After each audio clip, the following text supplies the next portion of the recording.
And we wanted to talk to a few drivers, and certainly you're one of the first that comes to mind, to talk a little bit about Lou Lazzaro. What will you remember about Lou Lazzaro as you look back? Well, actually, Louie was a pretty good friend of mine over the years. I mean, I've known him since I've been a little kid in the stands, even before he knew me. I feel like I've known him all my life. And what Louie taught me was never give up. I've watched him over the years. I watched him get sick, and you know, they said he couldn't race, and he did race, and they said, well, if he races, he'll probably never win again. Well, he did win again, and that just proves, you know, that, you know, that's the kind of person he was. He never did give up. When I talk to drivers, they talk about Louie being a benchmark. If you found yourself racing against Lou Lazzaro, you knew you were doing pretty good. Did you feel that way? Oh, for sure. You know, I mean, back in the when Louie was champion here, if we could even run with Louie, that was something right there. Well, what I used to do is Louie used to start behind me, and I'd let him go by me and follow him. You know, he's just a great driver and a great all-around guy. Now tonight they're going to retire the number 4. How long do you think Louie will be remembered at Fonda Speedway, the track of champions? As long as Fonda's here, I'm sure. That's the way it is. As long as Fonda Speedway is here, Lou Lazzaro's memory will always be in our hearts. Another Fonda name that really needs no introduction, Andy Romano. Andy, of course, the whole racing community is mourning the loss of Lou Lazzaro. But I almost see this night as a celebration because of everything that Louie brought to the table when we talk about racing. When you look back over the years, what are you going to remember Lou Lazzaro for?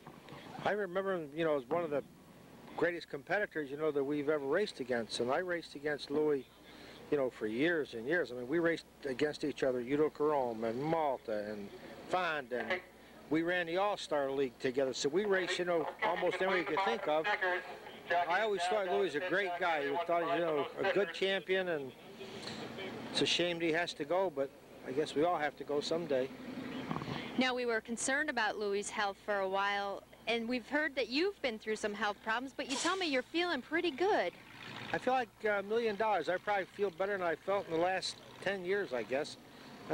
Walking through the pits, finding another very familiar face of Pep Pepicelli. We're talking to some drivers tonight about Lou Lazzaro, and just kind of, I feel as though it's a celebration tonight, the activities that they have planned of all that Louie has brought to the table in racing. When you look back over the years, what are you going to remember about Lou Lazzaro? Well, Louie was a winner. He was a very gracious person, and he was a competitor, and he set the standard for most of us, and the guy was just absolutely phenomenal. He just knew how to win, and he was fast, and he just loved to race. It was his whole life. We're really going to miss him. We're really going to miss him. How long do you think the name Lou Lazzaro will be remembered at Fonda Speedway, the track of champions? Forever. Forever, as long as this earth is here with Fonda Speedway here. Even after Fonda Speedway's gone, people will remember Lou Lazzaro. He's a legend, and I'm really proud to have known him. And I remember the first time I watched him race, and the first time I met him was at Fonda Speedway. I mean, was at Victoria Speedway, and I was just out of the Navy. And that was a million years ago, I think. And the guy made you want to race. I mean, he was just an awesome guy. Tonight they're going to retire the number 4. What are your feelings about that? I tell you what, I would be very disappointed in this sport if they didn't.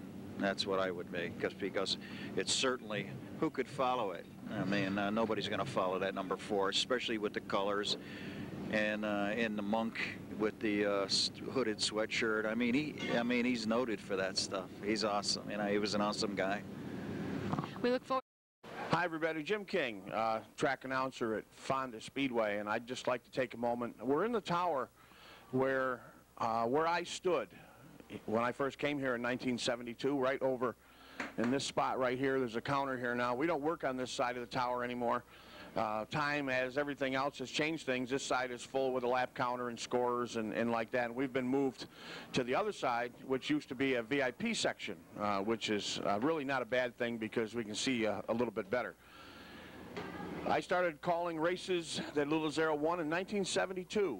So I called races in the 70s, the 80s, the 90s, and I wish that I could have called a race in the 2000 year for Lou Lazzaro as a winner. Last one came last year, May 15th, 1999, PCE, Plumbing and Heating Night, and tonight we will celebrate the last race of Lou Lazzaro right here on PCE, Plumbing and Heating Night. It's kind of an irony that we are talking about the last time we'll ever see the number 4 on the racetrack at Fonda Speedway out here tonight. Naturally not in competition because we've said goodbye to our champion.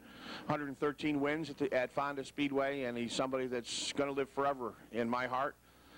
And like I said at the eulogy yesterday, people ask me, if they ask me 2 days from now, 2 weeks from now, 2 months, or 2 years, does Lou Lazzaro still race at Fonda Speedway? I'll be able to say he does in my heart. He certainly does. Thanks.